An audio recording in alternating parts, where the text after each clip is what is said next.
Come in sir? Come in. प्रणाम sir. Thank you sir. Vikramjit, आप block welfare officer हैं। Yes sir. 67th में आपका सिलेक्शन हुआ। जी। कहाँ पोस्टेड है? Jehanabad. SC ST welfare officer का भी एक पद है ना? सर वही पद है ये। हैं? ये वही पद है sir, SC ST block welfare officer. तो आपने लिखा है ब्लॉक वेलफेयर अफसर। सॉरी सर, उसमें SC ST welfare. SC ST है ना? Yes sir. सेम पोस्ट और डिफरेंट वन। ब्लॉक वेलफेयर अफसर करके तो अब कोई पद है नहीं। Yes sir, SC ST। SC ST welfare 67वीं में हुआ। Yes sir. अच्छा अच्छा। आप ये बताइए कि अभी जो बिहार में हाल में बाढ़ आई है, नेपाल में अत्यधिक वर्षा होने के कारण, यस सर, इससे कई जिले प्रभावित हुए हैं। अगर आप डिसीजन मेकिंग अथॉरिटी होते तो बाढ़ के प्रबंधन के लिए आप क्या करते? सर सबसे पहले तो जैसे कि हर साल लगभग इस मौसम में बाढ़ आ ही जाती है, तो उसके लिए हम मौसम पूर्वानुमान प्रणाली को ज़्यादा विकसित करते, और साथ ही हमारा नेपाल के साथ जो हमारा पड़ोसी देश है उसके साथ हम अपना कम्युनिकेशन को और बेहतर करते, और जो उधर से अधिक मात्रा में जल आने की वजह से जो जल छोड़ा गया उसकी पूर्व सूचना पहुंचाकर गाँवों में और उनके पुनर्स्थापना के लिए विशेष प्रयास किया जाता। तो मतलब सूचना प्रणाली में कुछ कमी है अभी? Yes sir. क्या कमी है? जितनी जल्दी पानी वहाँ पहुँच गया उससे पूर्व हमारी सूचना गांव के लोगों तक पहुँचनी चाहिए थी, ताकि वो समय रहते वहाँ से निकल जाते। रूस और यूक्रेन के बीच जो युद्ध चल रहा है उसका इम्पैक्ट एशिया के अन्य देशों पर क्या पड़ा है? Yes sir. सर राजनीतिक रूप से कहीं ना कहीं एशिया की बात करें तो दो ध्रुव में बढ़ता जा रहा है। कुछ देश यूक्रेन के पक्ष को प्रमोट करते हैं, कुछ लोग रूस के साथ खड़े हो जाते हैं, तो ऐसे में एक राजनीतिक ध्रुवीकरण दिख रही है। दूसरा सर, जो अर्थव्यवस्था है वो सबसे ज़्यादा प्रभावित हो रही है, विशेषकर जो रूस से तेल का आयात और निर्यात होता था ऊर्जा का, साथ ही यूक्रेन से जो गेहूं का आयात होता था, या जो भारत जैसे देश के विद्यार्थी जो वहाँ पे मेडिकल की शिक्षा और अन्य उच्च शिक्षा लेने के लिए यूक्रेन जाते थे, उनके साथ काफ़ी समस्याएं हुई, उनकी शिक्षा प्रभावित हो गई। और इससे जो सर समाज का लगभग हर वर्ग जो इन्फ्लेशन का सामना किया उसका प्रभाव सब पे पड़ा। आर्थिक दृष्टिकोण से? Yes sir. जैसे कि यूक्रेन से जो गेहूं आता था वो अब आना थोड़ा सा मुश्किल हो गया, किसी अन्य देश से हमको लेना पड़ रहा है। कहाँ आता था गेहूँ? यूक्रेन से कहाँ गेहूँ आता था? जैसे एशिया के अन्य देशों में जाता था सर। भारतवर्ष में? भारतवर्ष में था सर, गेहूँ का पर्याप्त भंडारण था। ओके। और सर जो जैसे रूस के बारे में सर, जो हम वहाँ से, हालांकि हमें तो आयात करके रूस से तेल काफ़ी हमारा जो बैलेंस ऑफ पेमेंट था वो हमारे अनुकूल हुआ, संतुलित हुआ, लेकिन जो और भी व्यापार था, जैसे यूरोप में हमारा जो व्यापार था, तो वो जो वहाँ पे स्थिति अस्थिर हो गई थी, जिसकी वजह से हमारा व्यापार प्रभावित हुआ, खासकर जो भूमध्य सागर का क्षेत्र है, जो काला सागर का क्षेत्र है वहाँ पे। इसकी मुख्य वजह क्या रही है? युद्ध की वजह क्या रही है? दोनों देशों के बीच में जो युद्ध हुआ, what was the main reason? Sir ये संप्रभुता का मामला है। यूक्रेन का मानना है कि जो क्रीमिया का क्षेत्र पहले 2013 तक उसके पास था, या जो अभी नाटो में वो शामिल होना चाहता है, ताकि वो रूस के आक्रामक नीति के प्रति उसको सुरक्षा प्रदान हो।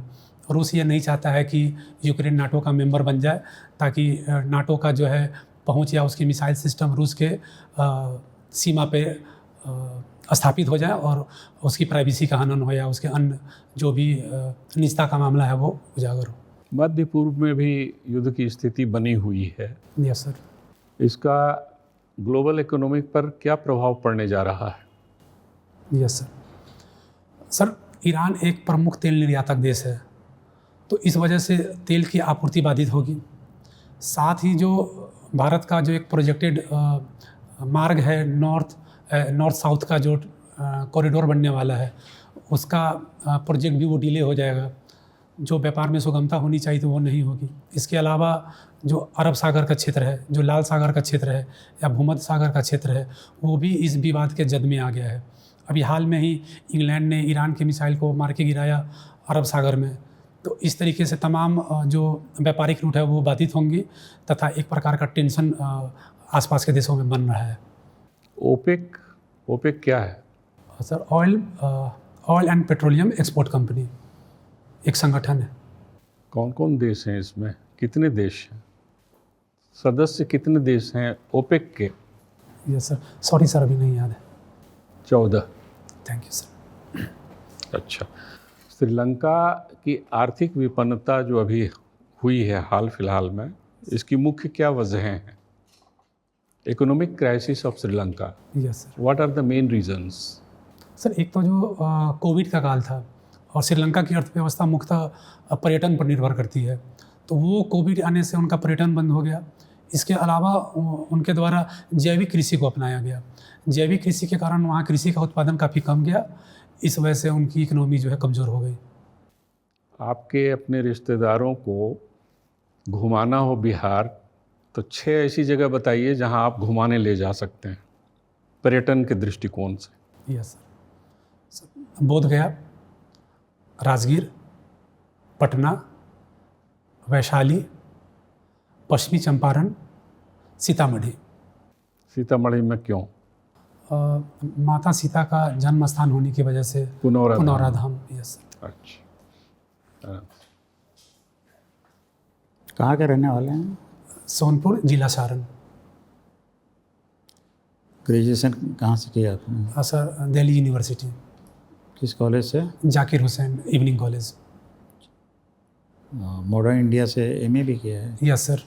ये छपरा गए फिर? Yes sir. ये फिर दिल्ली फिर छपरा क्यों? सर पारिवारिक आर्थिक स्थिति थोड़ी कमज़ोर हो गई थी, तो दिल्ली में रहना सस्टेनेबल नहीं हो पा रहा था। तो अभी आप तो ऑलरेडी सर्विस में हैं, फिर क्यों आना चाहते हैं? सेवा का तो आपको अवसर मिल ही गया है। Yes sir. इकोनॉमिक दिक्कत ख़त्म हो गई, यस सर। फिर क्यों आगे आना चाहते हैं, दूसरे का सीट लेना चाहते हैं? सर जैसे कि जिस पद पर मैं अभी हूँ वो है sir SC ST block welfare. तो इसमें हम लोग का मुख्य कार्य अनुसूचित जाति और अनुसूचित जनजाति के लिए होता है, और इससे बड़ा कोई पद अगर मिलता है जिसमें समाज के अन्य वर्गों का वेलफेयर करने का मौका मिलेगा तो ज़्यादा बेहतर अपॉर्चुनिटी होगी सर। कौन सा फर्स्ट प्रायोरिटी है आपका, कौन सर्विस? सर DYSP पुलिस सेवा। सपोज कीजिए कि आप पोस्टेड हैं कहीं, यस, और आपको सूचना मिलती है कि वहाँ दुर्गा पूजा विसर्जन में जो है काफ़ी तनाव है दोनों पक्षों में। एक पक्ष बोल रहा है कि नहीं इधर से नहीं ले जाने देंगे, दूसरा पक्ष आमादा है कि नहीं हम लोग जाएंगे ही, धार्मिक जो है हमारा ये अधिकार है, स्वतंत्रता है। फिर उसमें एज ए DYSP आपको कॉल किया जाता है, SP भेजते हैं, तो क्या आपका लाइन ऑफ एक्शन होगा?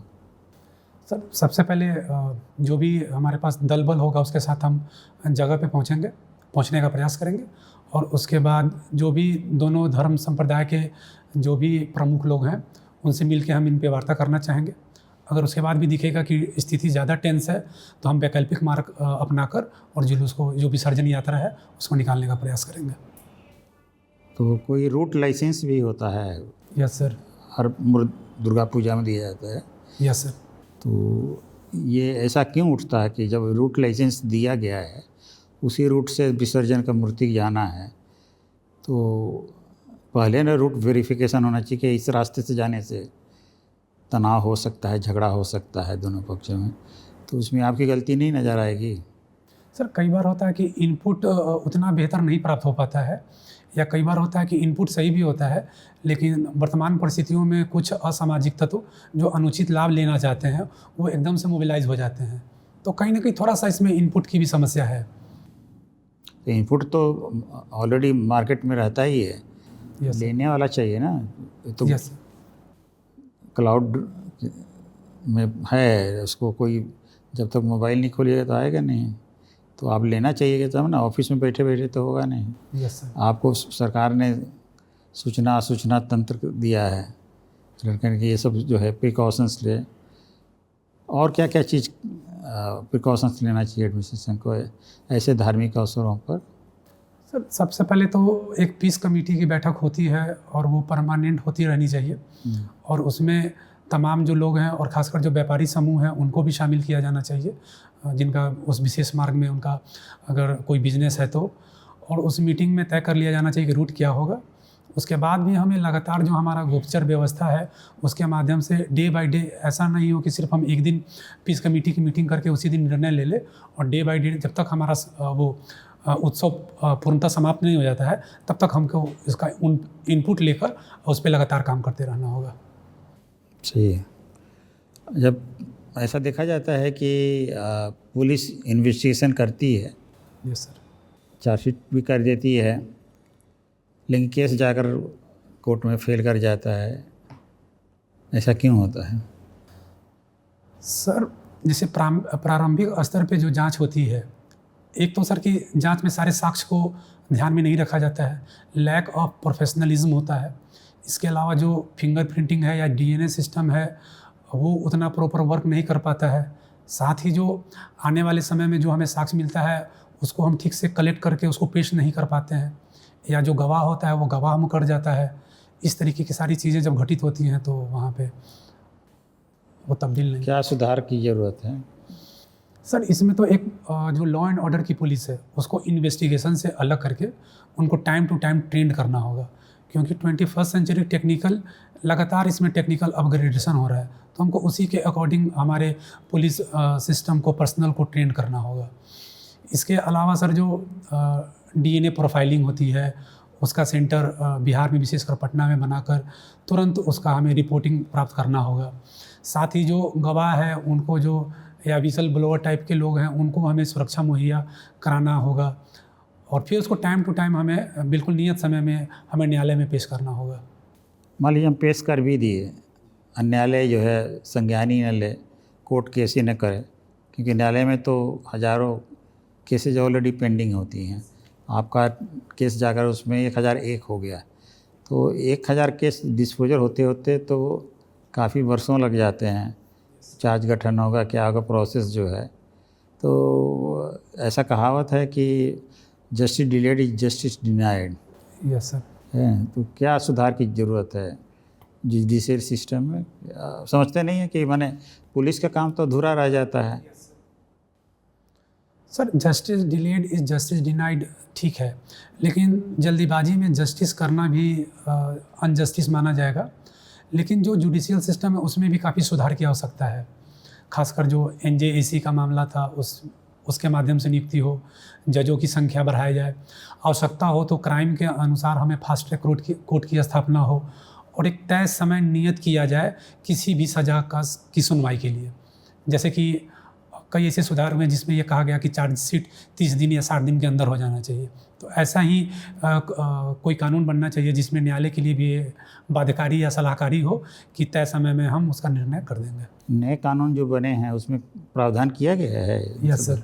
क्या किया गया है? 60 दिन के अंदर चार्जशीट दाखिल कर देने का सर। तो पुलिस को तो पहले से था 60 दिन के अंदर। Yes sir. कोई नई बात नहीं है, पुलिस तो ऑलरेडी कर, लेकिन एज जो जस्टिस हैं उन पर भी बाध्यता आई है। Yes sir. क्या? मैं डेट भूल रहा हूँ, शायद 6 महीने के अंदर उनको निर्णय सुना देना होता है अगर चार्जशीट दाखिल हो गई तो। अच्छा, अभी तक तो 1 जुलाई से लागू हो गया नए कानून, इसमें क्या असर हो रहा है देखें? सर इसके बारे में विशेष भी जानकारी नहीं है।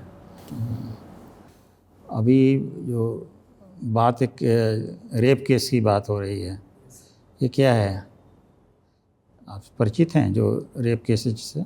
यह सर एक पश्चिम बंगाल के आरजेकर हॉस्पिटल में हुआ, और एक महाराष्ट्र में भी केस हुआ है जिस पे काफ़ी विवाद हुआ। नहीं, ये तो ऑलरेडी है, ओल्ड हो चुका है। एक मैरिटल रेप हुआ था। Yes sir. वो क्या है?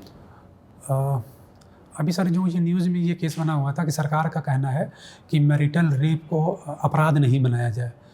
इसका तात्पर्य होता है कि दो शादीशुदा व्यक्ति पति पत्नी के बीच में अगर पत्नी की इच्छा के बगैर शारीरिक संबंध बनाया जाता है तो उसको मैरिटल रेप कहा जाता है। तो ऐसा नए कानून में है ना? क्या प्रोविज़न है नया कानून में या पुराने कानून में? ऐसा भी तो अपवाद था, एक्सेप्शन था। रेप का परिभाषा है कि सेक्स विथ कंसेंट और sex without consent. Without consent है तो वो रेप कैटेगरी में आता है। तो कानून जो बनाने वाले थे उन लोगों ने कहा कि पति भी रेप करता है वाइफ का यदि उसका कंसेंट नहीं है, और यही मैरिटल जो रेप हुआ तो इसको भारत सरकार का रुख है कि नहीं ये गलत है, ये माने रेप के श्रेणी में नहीं होना चाहिए, इसके लिए अलग प्रोविजंस हैं। तो आप क्या इसको सही समझते हैं कि जो प्रोविजंस जो हैं मैरिटल रेप के हटाए ना जाए, सुधार ना करे? एक हस्बैंड जो है मैरिटल रेप नहीं कर सकता है? कर सकता है सर। कैसे? किन? अगर पत्नी की सहमति नहीं है या पत्नी नहीं चाहती है पति के साथ रहना और उनका तलाक की प्रक्रिया कंप्लीट नहीं हो पा रही है, उस दरमियान भी इस तरह की घटना होती है तो रेप की श्रेणी मानी जाएगी। तो मुझे लगता है कि विद कंसेंट ही संबंध को मजबूत बनाया जाना चाहिए। ऐसे कच्चा जीवी का कट्टर जीवी का नाम सुने हैं? Yes sir. क्या है? सर ये एक द्वीप है जो भारत और श्रीलंका के बीच मध्य में स्थित है और कई बार ये विवादों में रहता है मछुआरों की वजह से। विवाद क्यों उत्पन्न हुआ? ऐसा माना जाता है कि श्रीलंका का मानना होता है कि भारतीय मछुआरे अपने सीमा का अतिक्रमण करते हुए हमारी सीमा में पहुंच जाते हैं। विशेषकर वहाँ जो मछली के जाल होते हैं उनको सुखाने का कार्य किया जाता है। श्रीलंका इसको अपनी संप्रभुता के विरुद्ध मानता है, इसलिए विवाद हो जाता है और मछुआरों को पकड़ लिया जाता है। ये तो पहले इंडिया का था। Yes sir. अब इंडिया का है? नहीं सर। किसका हो गया? श्रीलंका का। फिर डिस्प्यूट कहाँ हुआ? जब श्रीलंका का तो श्रीलंका नहीं ना करेंगे। दो चीज़ जानना चाहेंगे जिज्ञासावश। आप पीएचडी कर रहे हैं? Yes sir. क्या है सब्जेक्ट? जयप्रकाश नारायण की परिवर्तनशील विचारधारा में गांधीवाद। अच्छा, आप जयप्रकाश जी के गांव गए हैं? Yes sir. क्या नाम है गांव का? सॉरी सर, मैं भी भूल रहा। दूसरी चीज़ ये जानना चाहेंगे कि आपकी इच्छा है, आपकी रुचि है पुलिस अधिकारियों के बायोग्राफी को पढ़ने का। Yes sir. किरण बेदी के अतिरिक्त उनको छोड़कर किन दो पुलिस अधिकारियों का बायोग्राफी ने आपको प्रभावित किया है? Julio Ribeiro, bullet for bullet. यही है रन भाई।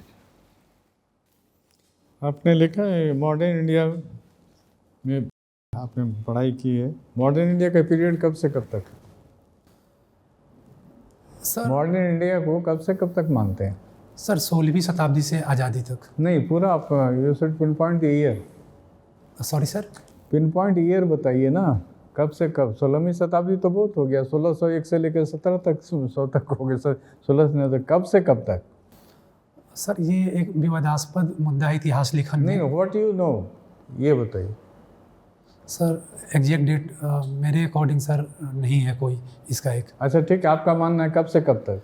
सर ये 16वीं 17वीं शताब्दी में जब सामाजिक धार्मिक सुधार आंदोलन हुआ तब से इसकी शुरुआत मानी जाती है।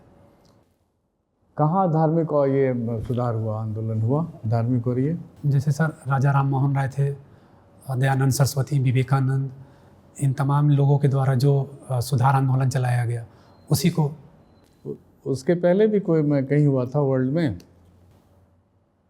Yes sir. क्या कहते हैं उस आंदोलन को? प्रोटेस्टेंट सुधार। What is renaissance? Yes sir. पुनर्जागरण। Yes sir. सर ये 14वीं शताब्दी में शुरू हुआ था। इसका मूल अर्थ था कि जो ग्रीक और लैटिन जो भाषा था, जो साहित्य थी और उसके जो विचार थे उनको फिर से फैलाना, उसको हम लोग पुनर्जागरण के नाम से जानते हैं। ओके। सस्टेनेबल डेवलपमेंट से क्या समझते हैं? सर इसका तात्पर्य है विकास, आर्थिक विकास के साथ साथ पर्यावरणीय संरक्षण को ध्यान में रख के किया गया विकास। सतत विकास, कंटिन्यूअस भी हो। कंटिन्यूअस विकास हुआ तो इसका क्या मतलब? सर जिस विकास को या जिस वर्तमान पर्यावरण को हम लोग जिस तरीके से यूज़ कर रहे हैं, इसको यूज़ करने के बाद भी अगली पीढ़ी तक इसी रूप में so it is conservation of natural resources also, यही ना? Yes sir. हाँ, यस सर। तो ये तो एक इम्पॉर्टेंट पॉइंट होगा ना उसमें। अच्छा चलिए, सतत विकास को लेके हम लोगों ने पूरे कंट्री का एक समूह बना डाला है जिसमें सतत विकास एक मेन एजेंडा है। वो कौन सा कंट्री है, ग्रुप है, बताइए। Yes sir. G20 हम बता दें। G20। और बताइए उसका और क्या सब क्या है? और कब गठन हुआ G20 का? सर 1999। ठीक है, उसमें अभी कोई क्या कितने सदस्य हैं? सर 21। कौन कौन? 2 का ऐड हुआ, इसका मतलब? G20 था सर, और इसमें अभी अफ्रीका महादेश को जोड़ा गया, अफ्रीकी संघ को। अच्छा, ठीक है। दिल्ली में पिछले साल इसका सम्मेलन हुआ था, कहाँ हुआ था दिल्ली में? सर अभी वो जो नया मंडपम बना था, मैं उसका नहीं तो उसका नाम बताइए ना। या सर मैं भूल रहा हूँ, सॉरी सर। अच्छा, कोई बात नहीं। भारत मंडपम। भारत मंडपम, ठीक है। उसका क्या थीम क्या था G20 का? संस्कृत का एक श्लोक है वसुधैव कुटुंबकम। और उसका अंग्रेजी में क्या ट्रांसलेट किया था? One earth. अब आगे आप बताइए। One earth one planet one future. Earth तो प्लेनेट हो ही गया। Sorry sir. ओके, चलिए, कोई इशू नहीं। अच्छा, भारत का पहला स्वतंत्रता सेनानी कौन थे? आप तो हिस्ट्री का आदमी है भाई। जिसने क्रांति फूकी, पहले क्रांति का जनक कौन था? एक सिपाही थे हम, चलिए इतना बता देते हैं। मंगल पांडे। कब हुआ था ये? कहाँ थे वो पोस्टेड? कोलकाता में सर। कहाँ पे? और प्रिसाइज बताइए। Yes sir. कौन जगह? कलकत्ता में? सॉरी सर, ध्यान नहीं है। एनीवे, भारत का अंतिम बादशाह कौन था? बहादुर शाह जफर। हाँ, बहादुर शाह जफर। बहादुर शाह जफर। सिजदा और पाबोस क्या है? सर ये शासक के प्रति सम्मान दिखाने का एक तरीका है। किसने इंट्रोड्यूस किया था? बलबन ने। कौन से? उसने क्या इंट्रोड्यूस किया? ये सिजदा और पैबोस की नीति हाँ, को। दोनों में क्या फ़र्क है? सर सिजदा है जो सर झुका के किया जाता है, दंडवत लेटकर, और पैबोस में हाथ चूमकर अपना मतलब उनको अभिवादित किया जाता है। तो ये क्या इंडिकेट करता है? सिजदा क्या इंडिकेट करता है? कि मैं आपको मान लीजिए सिजदा कर रहा हूँ, तो व्हाट डज इट इंडिकेट? ये आप मुझे कर रहे हैं। ये सर, इसका जो सिजदा करता है तात्पर्य यह है कि वो अपना समर्पण दिखा रहा है और वो अपने सर्वा उसी को मानता है। मतलब अपने से सीनियर मानता है। Yes sir. बलबन का कहना था कि all are not equal, all nobles are not equal, yes sir. है ना? तो वो सुपरेटिव। एनीवे, अच्छा, गोल्डन पीरियड भारत का बता दीजिए, भारतीय इतिहास का। गोल्डन पीरियड किसको बोलते हैं भारतीय इतिहास में? सर भारतीय इतिहास में ये एक विवादास्पद मुद्दा है सर। वैसे भाई विवादास्पद नहीं है, सिंपल मुद्दा है। गोल्डन पीरियड किसको कहते हैं? किस शासनकाल को? गुप्त काल को कहते हैं। तो फिर उसमें विवाद क्या है? सर आधुनिक जो मार्क्सवादी इतिहासकार हैं उनका मानना है कि इतिहास में कभी गोल्डन एरा नाम का कोई चीज़ होता वो नहीं। छोड़िए ना, कंट्रोवर्सी भाई, कोई कंट्रोवर्सी, यस उससे कोई मतलब नहीं है ना। ये आपका इंटरव्यू का मसला होगा ना, तो उसमें आप कंट्रोवर्सी मत जाइए। ठीक है, जो सिंपल फैक्ट है उसको रखिए। तो 7वां क्लास का बच्चा भी जानता है इस चीज़ को। Yes, अच्छा बताइए, ये गुप्ता पीरियड कब से कब का था? सर ये 319 AD से लेकर 450 AD तक। इतना छोटा था? 300 से आप बता रहे हैं 450, तो मुश्किल से 150 साल आप बता रहे हैं। Yes, इतना छोटा नहीं था। ठीक है ब्रसअप, इसको देख लीजिए। Yes sir. ठीक है, और खाली आप हमको 5 ट्रिलियन इकोनॉमी का, this is the last question from my side. India 5 trillion economy GDP में चाहता है। Yes sir. फर्स्ट सेकंड कौन है अभी? USA, China. तो आज जब आप 5 ट्रिलियन इकोनॉमी को अचीव कर लेंगे GDP में, तो आप किस प्लेस पे चले जाएंगे? वर्ल्ड इकोनॉमी किस प्लेस पे चले जाएंगे? सर थर्ड पे। थर्ड पे चले जाएंगे। अभी कहाँ हैं आप? 5th पे। तो इसका एक कॉमन सेंस से जवाब दिए, तो जो अभी थर्ड और फोर्थ है उसकी इकोनॉमी की साइज क्या होगी? Less than 5 trillion. Yes, correct. Okay sir. Line of control से क्या समझते हैं? Yes sir. सर ये LOC है। हाँ, वो तो शॉर्ट में हुआ LOC। Yes sir. मैंने क्या है ये लाइन ऑफ कंट्रोल? ये Bharat, elaborate the things. Yes sir, वो भारत और पाकिस्तान के बीच में सीमा निर्धारण किया गया था LOC के माध्यम से, लाइन ऑफ कंट्रोल के माध्यम से। And what about McMahon line? Sir वो आज़ादी से पूर्व, पाकिस्तान के विभाजन से पूर्व भारत और अफगानिस्तान के बीच में, भारत और sorry sir, McMahon line Bharat और चाइना के बीच में हाँ। इसका निर्धारण हुआ था। मैंने किसने इसको बनाया था? मैकमोहन लाइन किसने खींचा था? किसने इसका आविष्कार किया था? सर ये ब्रिटिश काल में हुआ था, 1914 में हुआ था। उस आदमी का नाम? सर मैं जहाँ तक, मैकमोहन। Yes sir. तो उसी के नाम से। ओके, ठीक है अभिजीत, ठीक है, जाइए आप। Will call you after 1 minute. ठीक है, 1 मिनट के बाद हम लोग बुलाते हैं। Okay sir, thank you sir.